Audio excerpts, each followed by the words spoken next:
vais mettre en plein écran, alors c'est bon. Je ne verrai plus, je crois, vos têtes. Ah si, je les vois encore, parfait.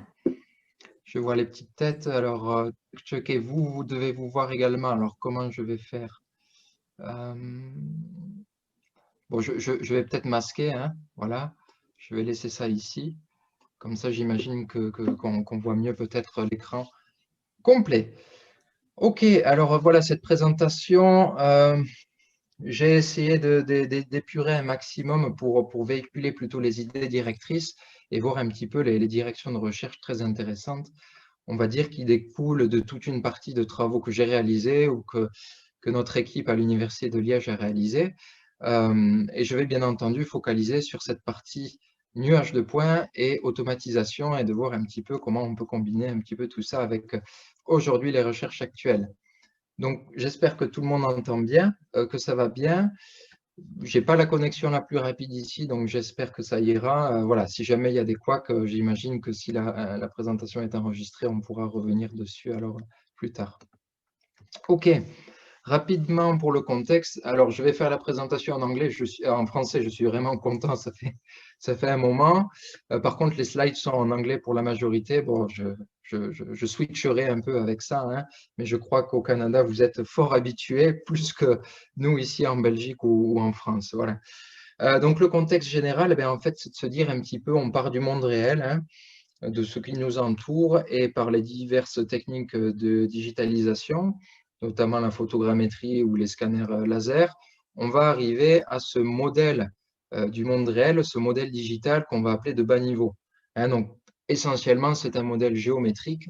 Et l'idée, bien entendu, c'est que pour pouvoir utiliser des données de ce type-là, dans des processus métiers, il va forcément falloir à un moment donné intégrer un petit peu d'informations sémantiques, de réflexion. Donc, en fait, on va essayer d'aller vers ce modèle de haut niveau qui va être utilisable pour de l'interprétation, pour un usage plus direct dans nos processus aujourd'hui. Alors, bien sûr, ce passage du bas niveau au haut niveau, ça se fait par une série de transformations, hein, comme l'addition d'informations d'un domaine ou d'une application. Ça peut être tout un tas de transformations qui vont nous permettre de passer à ce modèle alors de haut niveau. Et alors, la deuxième chose sur laquelle je veux un petit peu insister, c'est sur cet aspect d'automatisation. Ici, l'idée principale, toujours, on a toujours un peu essayé de chercher à automatiser des tâches répétitives ou des tâches où l'on pensait gagner un petit peu en fait en productivité. Essentiellement, c'est ça.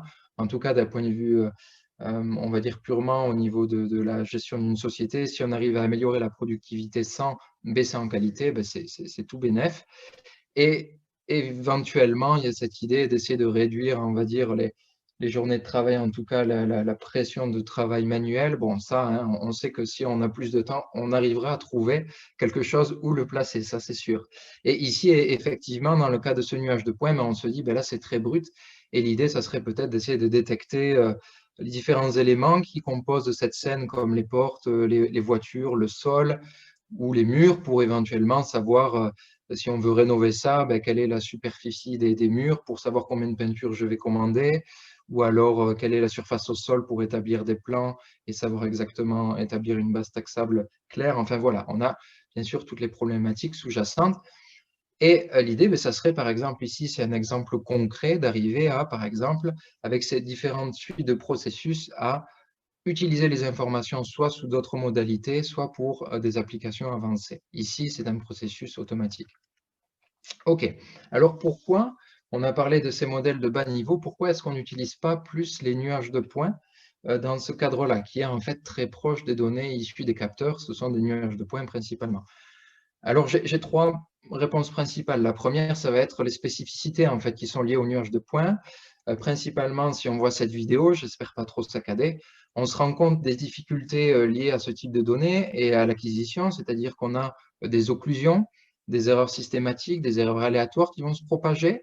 Il va falloir un petit peu nettoyer ça. Forcément, c'est un petit peu bruité. On a les matériaux qui vont donner une information aussi supplémentaire, mais pas forcément très fiable. Donc, effectivement, il y a toutes ces choses-là qui font que pour un non-initié, ça devient compliqué d'utiliser directement ce genre de données. Donc ça, c'est une chose, ces spécificités.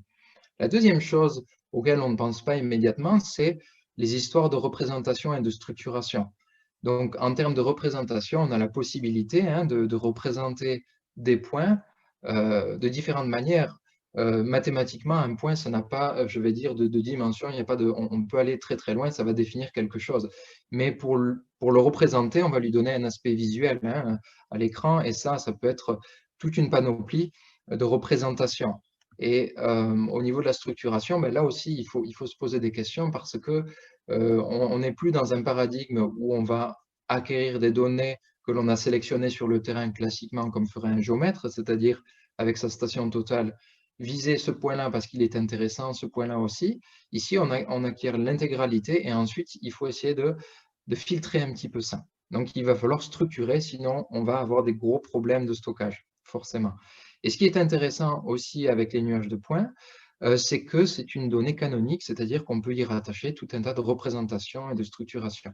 Et ça, c'est fort intéressant parce que ça permet d'avoir une approche interopérable, ce qui est vraiment un plus dans ce mode de réflexion où on pourrait un peu avoir une synergie autour de ça.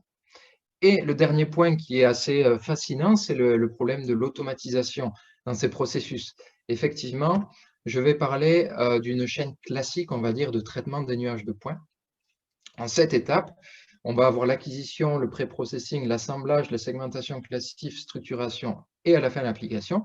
Et à chacune de ces phases, en fait, il y a beaucoup de recherches qui se passent pour essayer d'automatiser un maximum ces étapes-là. Au niveau de l'acquisition, bien, on voit ici là, ce drone qui porte un lidar et au final, ben, ça rentre en jeu dans ces processus d'automatisation au niveau de l'acquisition des données.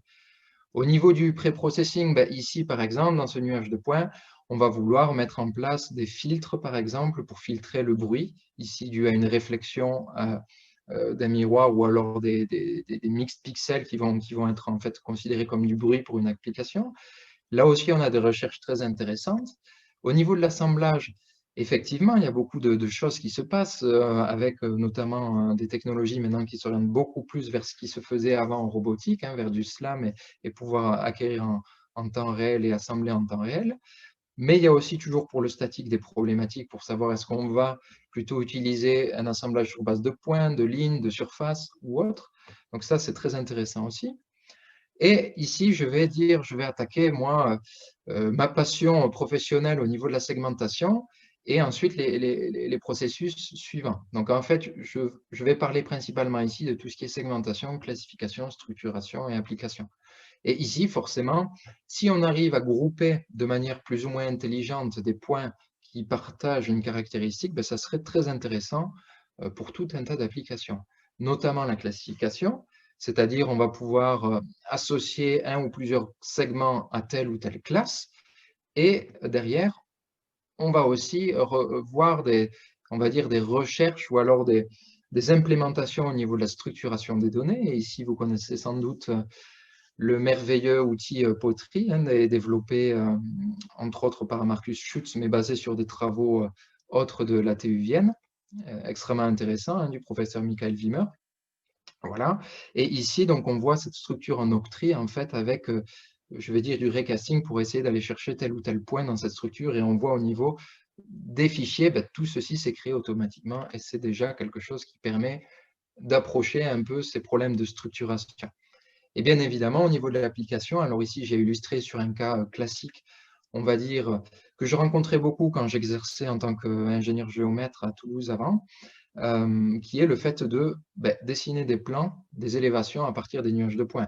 Et c'est un peu ça qui a fait émerger l'idée, ah tiens, il faudrait peut-être que je me lance dans la recherche pour essayer d'avoir en tout cas un début de solution, parce que c'est fort chronophage et ça semble un petit peu très redondant et fort manuel pour aller manuellement digitaliser un petit peu tout ça, hein. Donc ça, je crois que vous êtes peut-être, en tout cas, c'est quelque chose qui est assez courant, cette problématique. Donc si je résume, on a ces trois points qu'il va falloir, ces trois challenges hein, qu'il va falloir approcher si on veut essayer d'intégrer un peu plus de manière directe ces nuages de points dans des processus de haut niveau.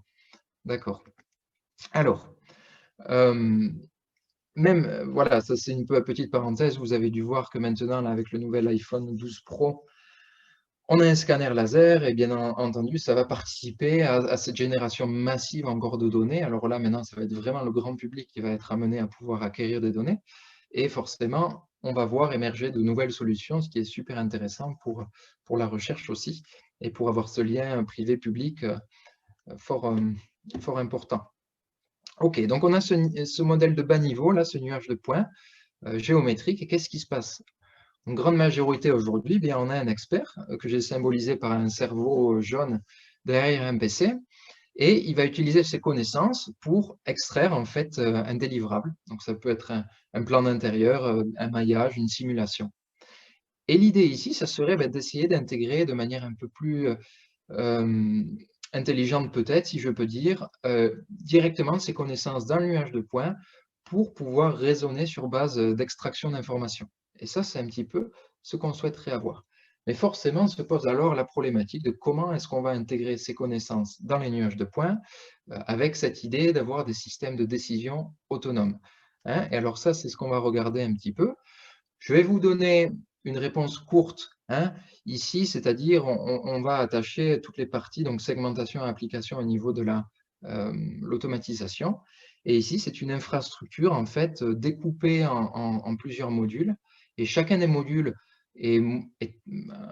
peut évoluer, hein, c'est-à-dire que pour le moment, il y a une version de base qui est implémentée. Et bien entendu, avec les évolutions des recherches, eh bien, on peut plugger des nouvelles approches, ce qui fait que c'est, on va dire, flexible dans le temps et interopérable. Mais voilà, l'infrastructure qui s'appelle le nuage de points intelligent, le Smart Point Cloud, avec mon faible anglais. Voilà un peu comment ça se passe. Donc, vous voyez le nuage de points qui va rentrer en fait dans un module de parsing, qui va en fait un petit peu structurer de manière un peu plus efficace les données dans une base de données pour les nuages de points. Et ça agit en tant que cœur, et c'est ça que je vais un petit peu détailler ici.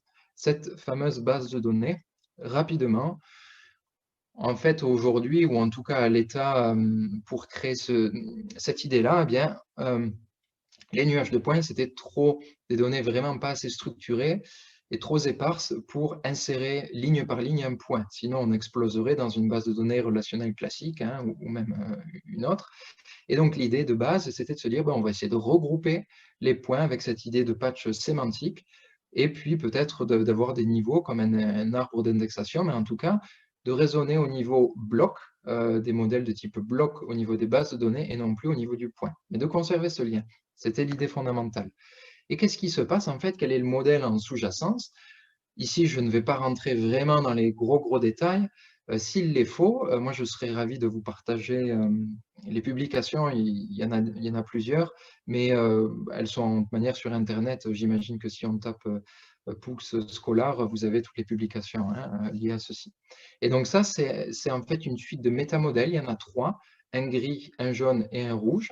Et ces métamodèles, ils vont crescendo, ils vont de plus en plus dans la spécialisation. Donc en gris, en fait, on est très proche de ce bas niveau, donc très géométrique, et en rouge, on est proche de nos concepts à nous, hein, donc de la classe. Et l'idée ici, et ce qui est intéressant, c'est qu'on a des relations bidirectionnelles entre chacun de ces niveaux. Donc le point, il reste là, il va être lié à un semantic patch. Plusieurs semantic patch vont pouvoir créer un connected element.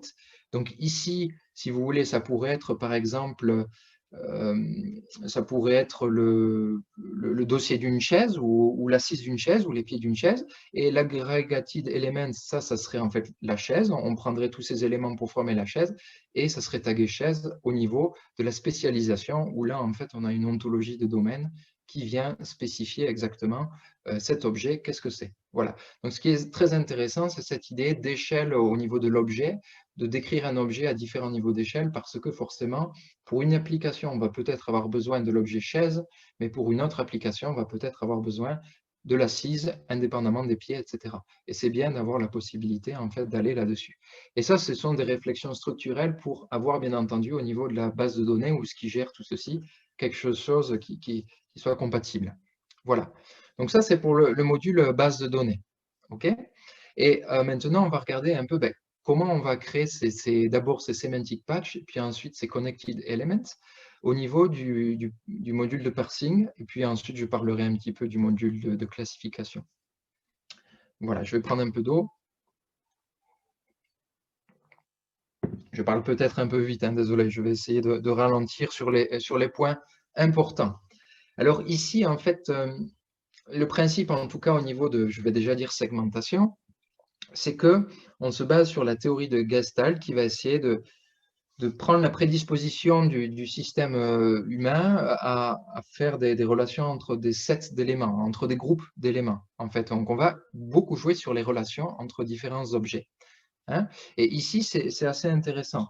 Pourquoi? Parce que, voilà, avec notre système visuel, ici, ben, nous, on arrive assez rapidement, on est très fort pour identifier des propriétés. Par exemple, on voit le parallélisme, la symétrie, la linéarité, on voit des groupes qui se détachent, les différences couleurs.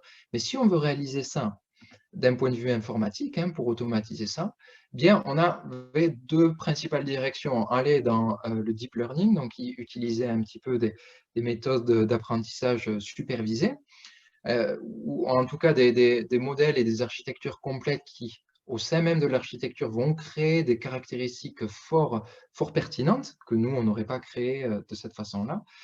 Ou alors on partirait sur nous-mêmes créer des caractéristiques, mais ça, en fait, c'est assez complexe. Définir un parallélisme au niveau des points, une symétrie, ben, voilà, c'est soit trop spécialisé, soit pas forcément assez robuste. Donc à ce niveau-là, on s'est dit, c'est peut-être intéressant d'aller voir un peu et de développer des modèles sur base de deep learning. OK. Et puis ensuite, on regarde bien entendu les données qui sont la base de tout et l'évolution des données. C'est-à-dire qu'aujourd'hui, vous voyez, on a une variété de capteurs, c'est super, mais au niveau de l'intégration de ça, il faut vraiment réfléchir les problèmes d'hétérogénéité et tout ce qui va avec. Donc au niveau des nuages de points, en plus, et pour entraîner des modèles, on va dire performants, ben, en général, ce sont des approches supervisées. Donc on a besoin de jeux de données d'entraînement exhaustifs qui vont balayer tout un tas de classes. Et un exemple que j'aime bien et que j'utilise toujours, c'est de dire, ben, ça va pour des applications classiques. Dans le bâtiment, on va avoir plus ou moins toujours les mêmes types de classes, mais si vous allez en conservation du patrimoine, ben là, je ne vous dis pas le nombre de données d'entraînement qu'il vous faudra pour avoir vraiment toutes les classes avec suffisamment de données d'entraînement. Donc ici, c'est intéressant de jouer uniquement sur les caractéristiques pour éviter la constitution de telles entités. Néanmoins, et en sus, en fait, on peut utiliser ceci pour constituer, ben, en fait, des méthodologies pour avoir, en fait, ces fameux jeux d'entraînement. Et ça aussi, c'est quelque chose de très positif à l'usage de, on va dire, algorithmes old school ou en tout cas d'approches, je vais déjà dire non supervisées ou alors supervisées dans un sens. Ça, je vais détailler ça. Et c'est ici, que c'est intéressant. Donc suivant l'approche, forcément, vous allez avoir telle ou telle définition de tel ou tel objet. Et c'est ici où il faut faire attention parce que on peut tomber dans le piège d'avoir un niveau d'agrégation qui n'est pas compatible avec une application. Et c'est pour ça que l'idée directrice du travail, c'est d'aller faire une agrégation ou en tout cas vers un clustering avec le plus petit niveau possible d'agrégation et ensuite de monter avec des relations entre les différents niveaux pour ne pas se bloquer, limiter à une seule application. Et c'est ça qui est intéressant. Et la deuxième chose aussi, qui a été réfléchi, c'est de se dire, il faut que ça soit généralisable. Donc forcément, il faut éviter de paramétrer nous-mêmes les paramètres. Parce que si on fait ça, c'est faussement non supervisé. Si vous dites, il faut que le paramètre il soit dans tel intervalle, forcément, vous supervisez d'une manière, alors pas de la manière dont on l'entend en machine learning classique, à savoir des jeux d'entraînement, mais vous supervisez les paramètres. Donc c'est une fausse vérité ou un mensonge déguisé, si vous voulez. Et ici, donc, il faut essayer d'avoir une approche de clustering ou de segmentation qui va éviter cette étape d'aller manuellement dire que chaque point c'est une chaise on peut faire ça au niveau du groupe de points. Et ça, c'est aussi très intéressant. OK? Donc, je vais détailler un petit peu ceci. Vous voyez quelques résultats ici de cette segmentation parfaitement non supervisée, donc avec zéro définition de paramètres. Et ici, une explication primaire de ce qui se passe en sous-jacence. En fait, vous voyez le nuage de points initial qui va être découpé en éléments primaires, en éléments secondaires. On renvoie à cette connotation d'éléments connectés. Et c'est seulement à la fin où on a quelque part un graphe de relation entre les éléments qui va être fort utile pour des processus vraiment de haut niveau comme de la classification. Je vais passer rapidement là-dessus, sinon on va prendre vraiment longtemps pour la présentation, mais si vous avez des questions vraiment sur la méthodologie, je pourrais revenir à un moment donné. Ici, là, c'était voilà, sur l'estimation des normales, un petit peu les approches de croissance de région et le raffinement. Voilà. Et à la fin de ceci, on obtient des des segments, hein, des groupes, des clusters, et qu'est-ce qu'on va faire? Eh bien, on va les définir, les caractériser avec tout un tas de relations ou de caractéristiques. Et vous voyez à droite, ce qui est intéressant, c'est qu'on va avoir un vrai graphe en fait, de relations entre tous les segments à différents niveaux, à différentes échelles. Et ça, c'est extrêmement puissant. Et ça va aussi amener des nouvelles perspectives de recherche parce que vous êtes peut-être au courant de ce qui se passe au niveau du deep learning sur des données géométriques non euclidiennes, donc des données de type graphe, et forcément, il y a des choses très très intéressantes qui se passent en ce moment à ce niveau-là. Voilà. Une fois qu'on a ce clustering, donc ça c'est l'approche un petit peu qui y faire, c'est-à-dire que pour la classification, on ne va pas la faire au niveau du point, mais on va la faire au niveau de ces connected elements, de ces sous-objets, en fait. Donc on est sur du object-based classification, et l'idée, ça va être d'utiliser simplement, en fait, si je peux résumer ça, c'est très utile parce que c'est très efficace. Vous avez en gros, ben voilà, un exemple là pour ce jeu de données, ben vous avez simplement les régions, tout un tas de descripteurs, hein, et vous allez utiliser ce fichier CSV ou autre pour entraîner vos modèles si vous utilisez des modèles supervisés, là, hein, comme ici ça pourrait être le cas. En l'occurrence, pour l'approche ici que je présente, c'est un modèle basé sur des ontologies, donc c'est simplement une formalisation des connaissances d'un domaine. Donc ça va être en fait des graphes avec des langages particuliers de requêtes, et c'est très très puissant parce que ça peut faire de l'inférence.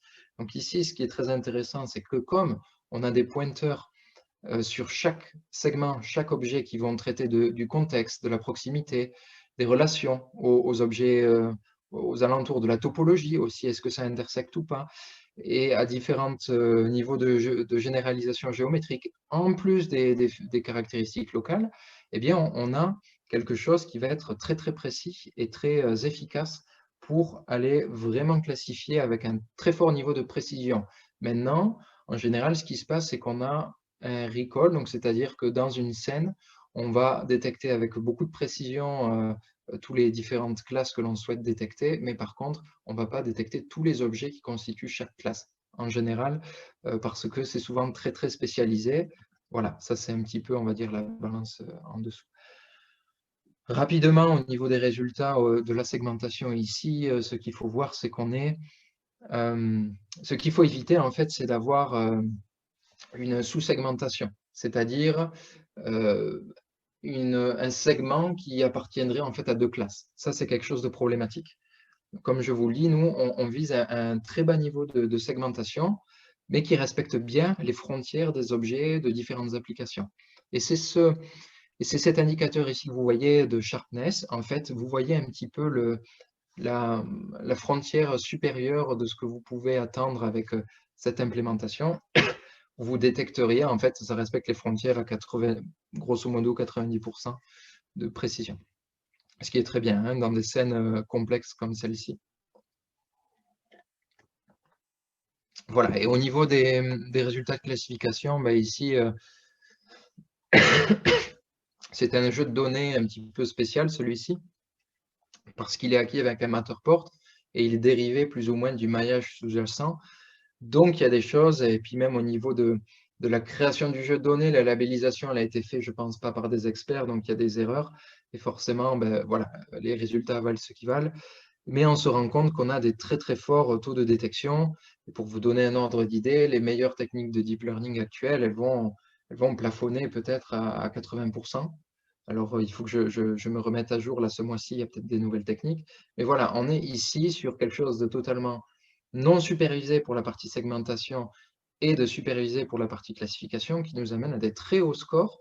Et je vais dire, la création du modèle, sans données d'entraînement, il est faisable avec ces ontologies et il est très rapide. Il suffit juste d'avoir, en fait, de définir, bah, tiens, une chaise, c'est a priori sur le sol, à proximité d'une table, c'est dans une pièce, voilà. C'est ce genre de définition que l'on retrouve, en fait, dans l'ontologie, de manière formelle. Ok, donc très intéressant ceci parce que c'est une approche relativement simple, je vais dire, en termes de complexité de calcul. On a beaucoup de potentiel de mise à l'échelle parce qu'on est sur une classification sur base des objets. Donc, les performances, ben, on peut aller très très loin. On peut avoir beaucoup d'objets alors qu'au niveau des points, ben, forcément, on va diminuer un peu ça. Maintenant, voilà, ça veut dire que la segmentation, il faut qu'elle soit de bon niveau, sinon on va avoir quelque chose d'un peu discutable, hein.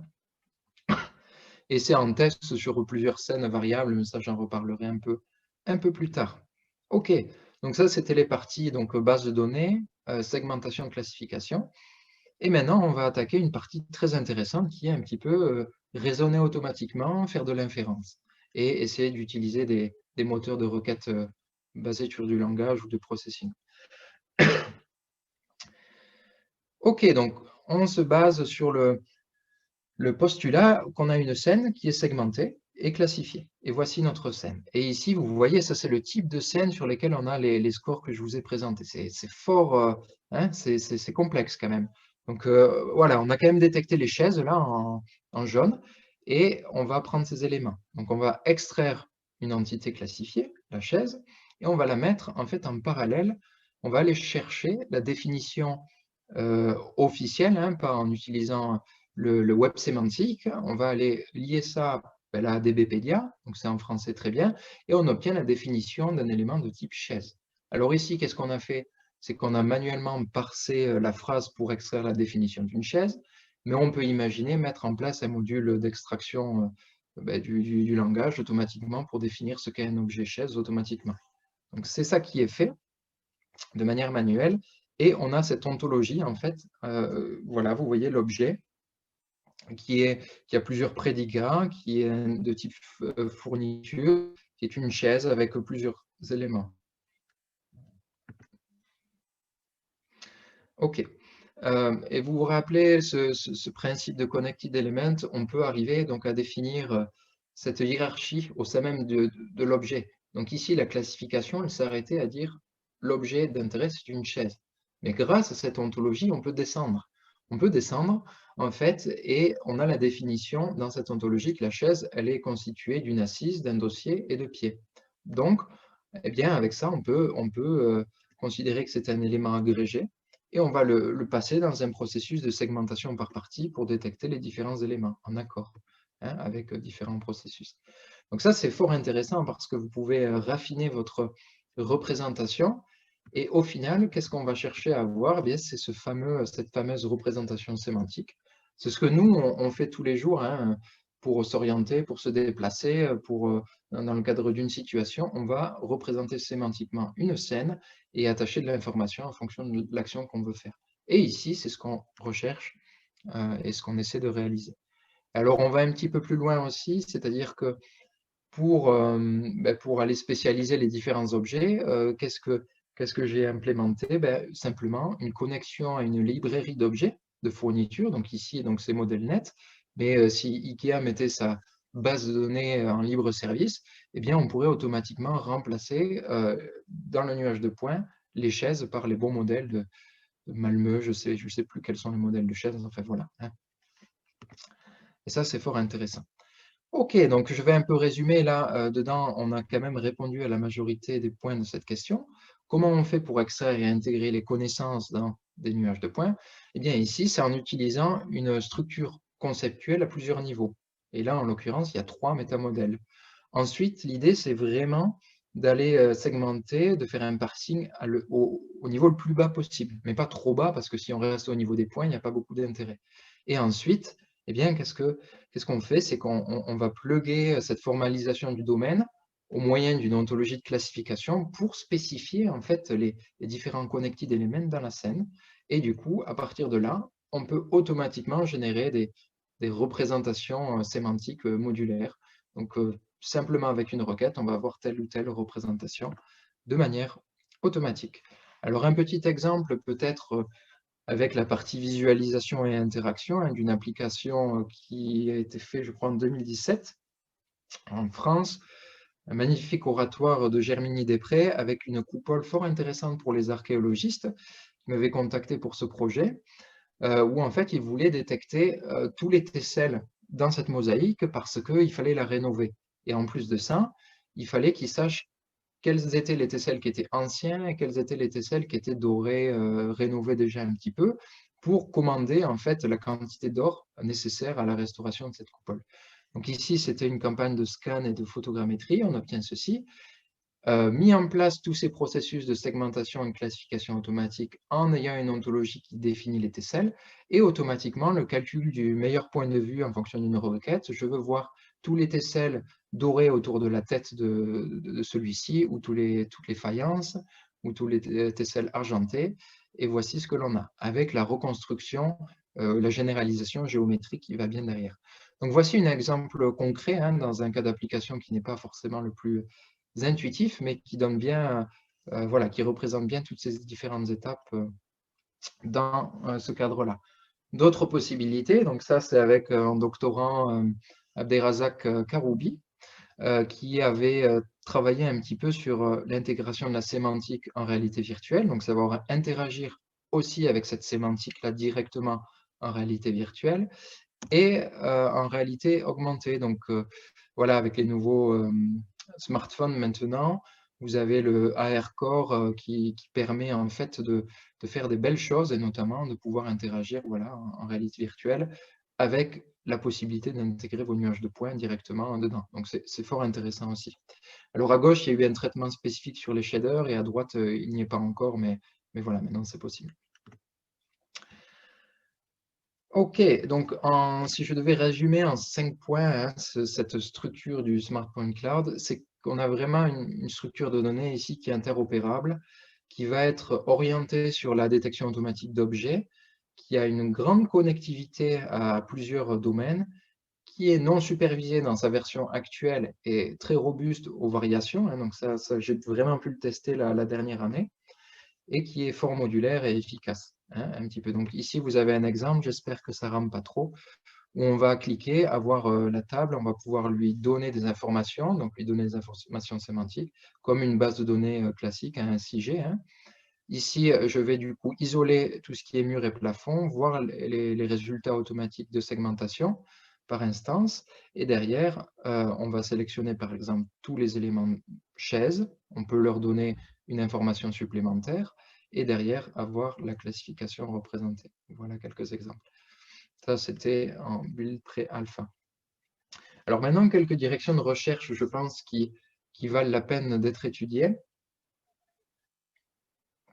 C'est peut-être de voir ici, de développer des agents en fait, qui pourraient interagir dans cette structure de données de manière un peu intelligente pour accéder à cette partie decision making, donc prise de décision automatisée, où ben voilà, il nous faut un peu des agents un peu plus robustes que ce qu'il y a pour le moment.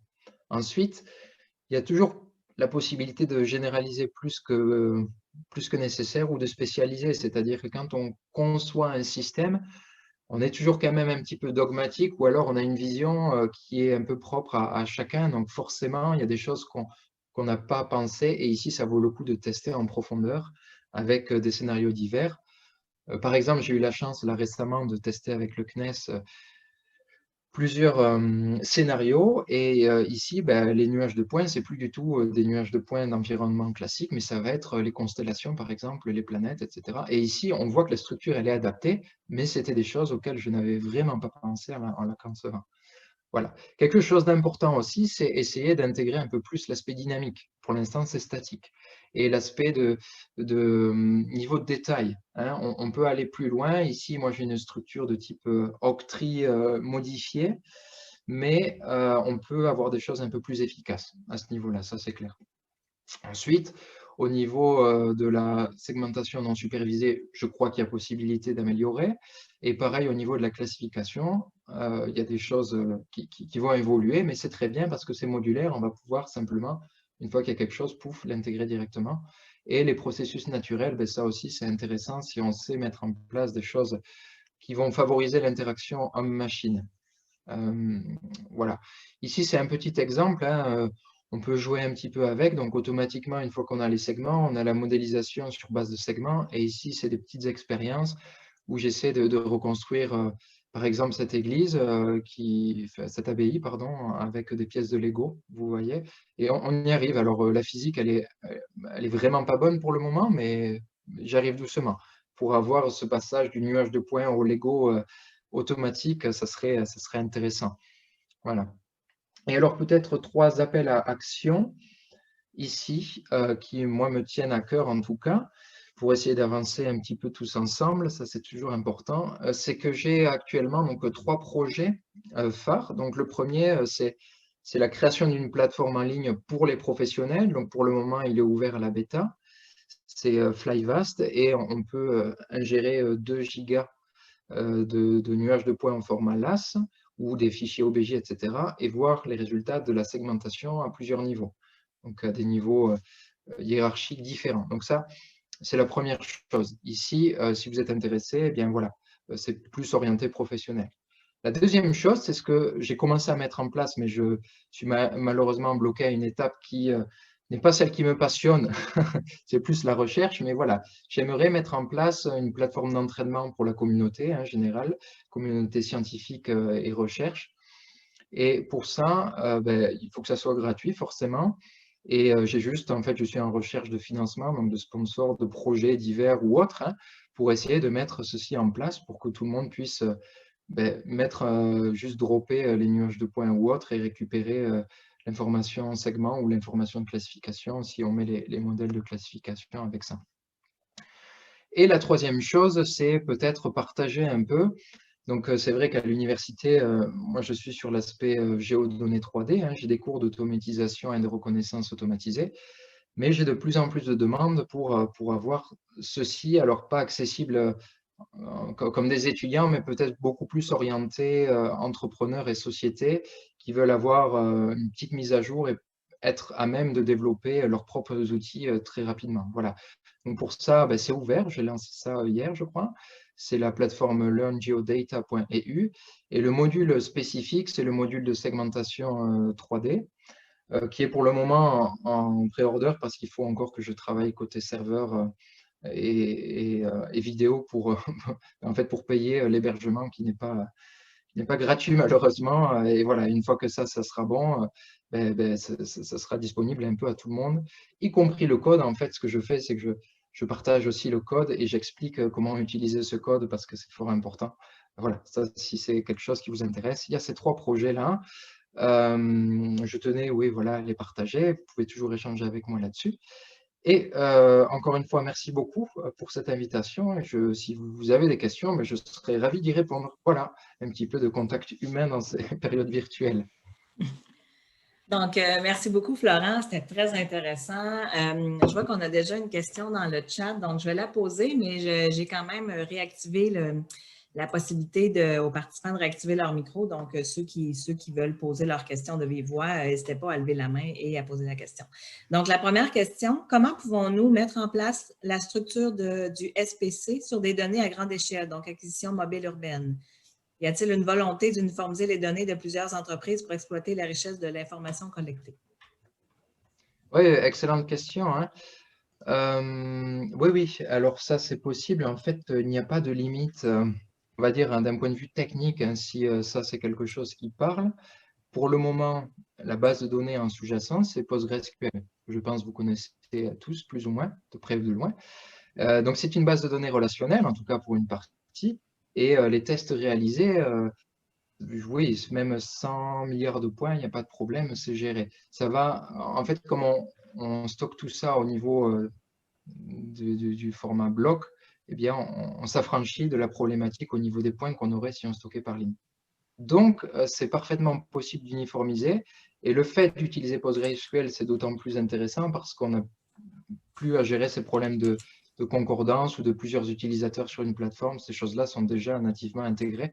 Donc, c'est possible très rapidement de faire ceci. Et je pense que c'est déjà possible d'intégrer ces éléments-là.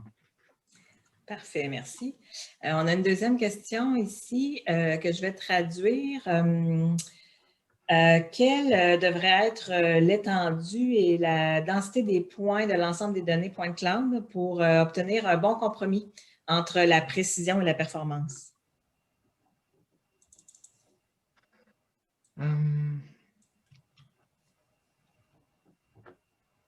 Je peux élaborer.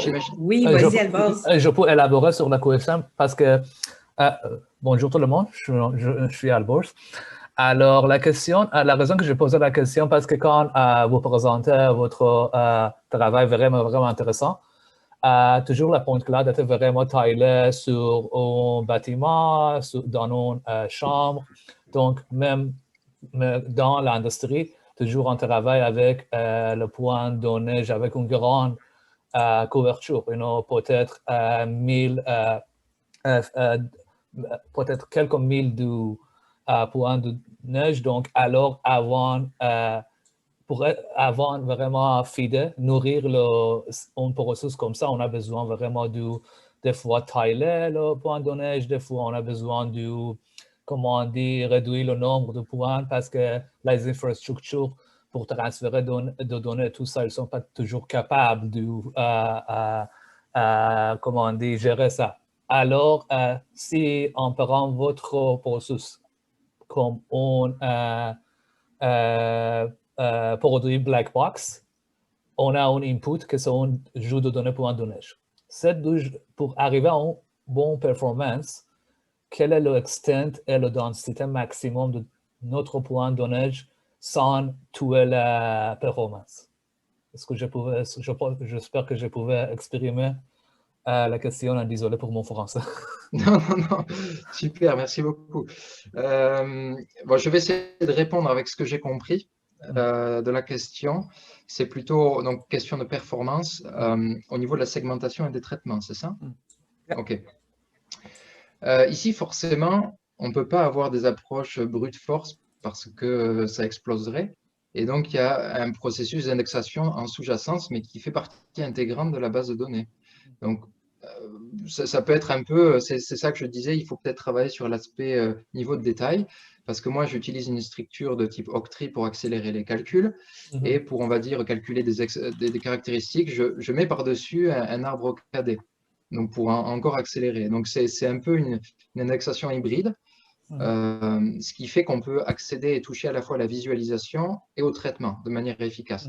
Maintenant, en termes de performance, on est sur des traitements offline, on n'est pas sur du temps réel. C'est-à-dire que c'est plutôt de se dire, moi, je vais déposer mon nuage de points sur le serveur et le lendemain matin, tout est bon. C'est plus cet état d'esprit-là, dans l'état actuel. Mais j'imagine qu'il y a un travail qui pourrait être fait pour rendre ça en temps réel et embarqué dans des véhicules ou autres. Est-ce que je peux poser une deuxième question tout de suite? OK. La deuxième question, encore, c'est plus la question sur comment on peut industrialiser un processus comme ça. Parce que moi, je ne suis pas d'université, je travaille chez CN, le chemin de fer canadien. Donc, toutes les choses pour moi, dans ma tête, je vois comment on peut vraiment utiliser toutes les choses comme ça dans le domaine de l'industrie. Alors, vous avez, quel est le défi devant nous, par exemple, pour transférer une activité de recherche comme ça à un produit industriel? Est-ce que le problème avec le bon données, par exemple, des fois, on n'a pas le bon données pour aider nous à traîner notre algorithme, ou peut-être des fois, je ne sais pas vraiment le détail de la librairie que vous utilisez. Par exemple, dans les industries, quand vous êtes dans une grande industrie avec le policy enterprise du IT et sécurité, des fois, vraiment, ce n'est pas possible d'utiliser le third-party libraries comme ceux qui viennent avec PDAL, PCL, ou des fois, les libraries R. Donc, en général, je voulais savoir quel est le défi à vous avis pour industrialiser un projet de recherche comme ça? Le défi principal, c'est les recherches de financement. En général, en tout cas, nous, c'est ce qu'on a en Europe. Et les problèmes techniques, on va dire que c'est la partie la plus, la plus directe.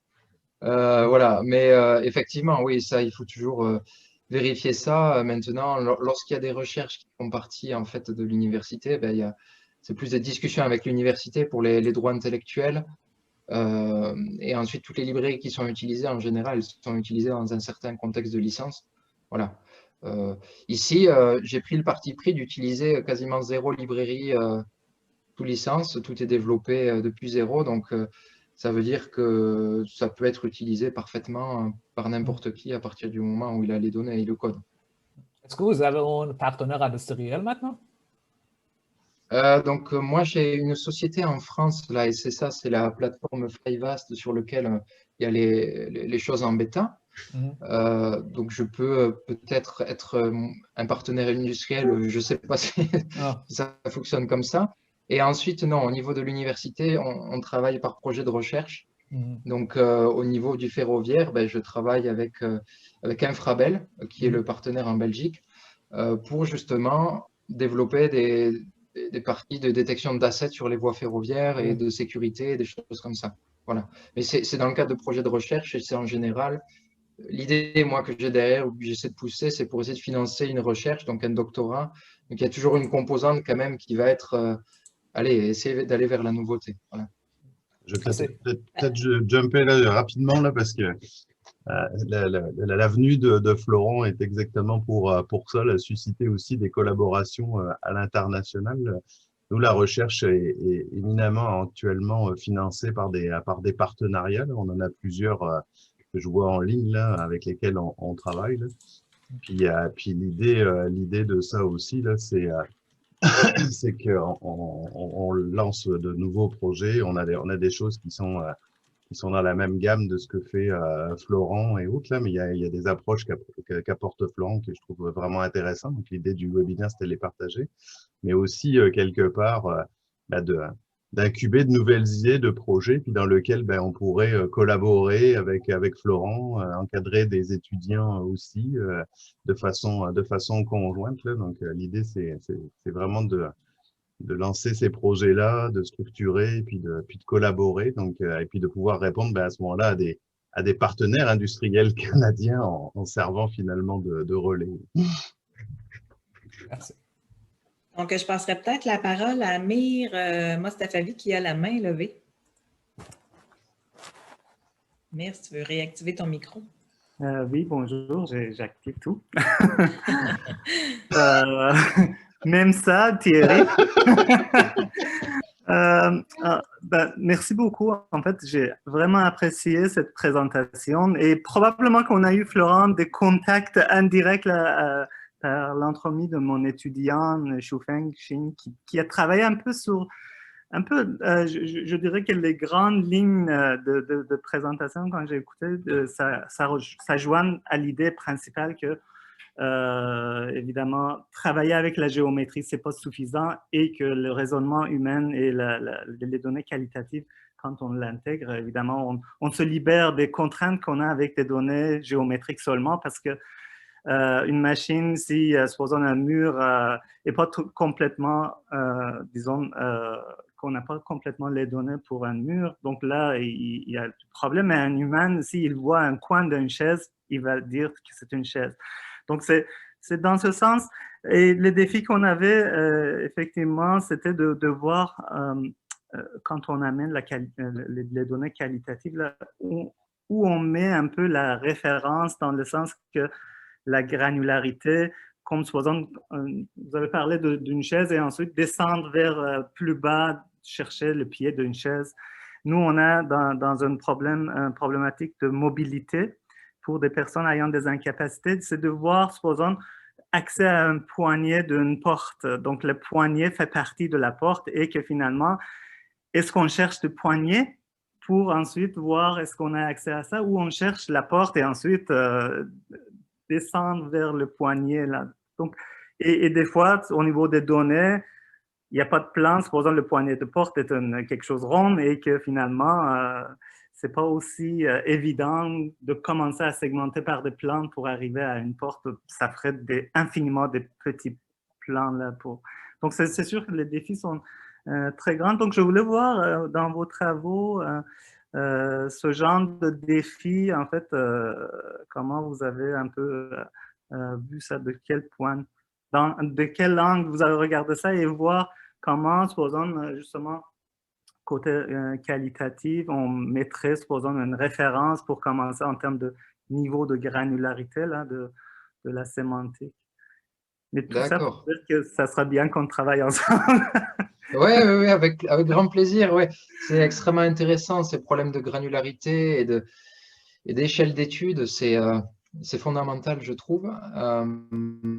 Et effectivement, donc l'approche ici, on va dire qu'à ces problèmes de granularité, lorsque la détection, en tout cas la création des segments n'est pas suffisamment petite, mais c'est une approche top-down, hein, c'est d'essayer d'avoir comme sur cette chaise, l'élément chaise, et ensuite d'utiliser cette formalisation de ce que serait une porte, de dire ben, la porte, elle a forcément une poignée qui se situe entre ça et ça, et puis elle est accessible à la hauteur d'un bras, et avec ceci, on serait capable alors de directement extraire la poignée. Voilà. Je crois que c'est quelque chose qu'on pourrait essayer, en fait. Hein. J'ai l'impression que c'est assez direct, mais très, très intéressant. Ouais. Ouais. En fait, Voilà. juste pour revenir rapidement à un exemple que vous avez donné, que dans un sens c'est bon, dans un autre sens ça peut être questionnable, dans le sens de la chaise qui est à la proximité de plancher. Souvent quand on met un règle, même si c'est bon généralement, mais que vous pouvez prendre la chaise en main et que vous pouvez voilà, le lever et que encore c'est une chaise. Et c'est là que les défis, effectivement, sont, en fait, quand on veut exprimer une scène sous forme sémantique là, et des relations. Donc, c'est sûr qu'il y a l'écho général, mais on peut rapidement tomber dans des cas où c'est spécifique. Et ce sont des cas spécifiques de configuration dans l'espace des objets qui sort de l'ordinaire de description de l'objet et que ça cause des problèmes. Mais ce sont des défis de recherche intéressants. Oui, c'est là. Oui. Très intéressant et effectivement, c'est ce que j'insistais là-dessus, les ontologies, c'est super, mais effectivement, c'est un peu, on va dire, bloqué à ce niveau-là de spécialisation. Ça va être très précis, mais on ne va pas détecter tout parce qu'on a ces problèmes de cas spécifiques. Oui, ici, je crois qu'une bonne piste, c'est d'utiliser les modèles récents là, de deep learning qui permettent de justement prendre en compte ceci. Donc, je crois qu'une solution hybride, ça peut être une solution, mais voilà, à tester. Tout à fait. Parfait. Donc, ouais, et c'est ça, il allait dire, il est 10h05. Je vais te remercier beaucoup, Florent, pour ta présentation. Je pense